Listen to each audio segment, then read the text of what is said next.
Sveiki. Labai malonu, kad atvykote pasižiūrėti, kaip mes naudojame jūsų muzikos instrumentus. Vaikai labai patenkinti, kad gali kiekvieną dieną išgirsti, pajusti, paklausyti, kad gali išbandyti kažką naujo. O čia ypatingai smagu, nes jie gali kurti savo muziką. Mūsų vaikai labai kūrybingi. Tai čionais jie praleidžia labai daug laiko, nes yra šalia labirintas. Tai netgi kuria pasakas muzikos instrumentų pagalba.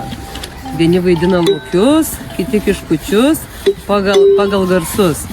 Yra mergaitė, kurie lanko muzikos mokyklą. Tai jai ypatingai patinka instrumentas su muzikos natomis. Jie atkeliauja čia kiekvieną dieną ir dar vaikams paaiškina, kas yra natos. Nes anksčiau, kiek metų čia dirbau, tai apie natas vaikai kažkaip tai nekalbėdavo. Raidės, skaičiai, o apie muzikos garsai jie klausydavo, aptardavo, bet čia gali prisiliesti prie kūrybos.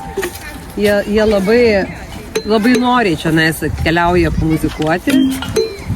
Ir mokiniai taipogi džiugina visus kaimo gyventojus grodami.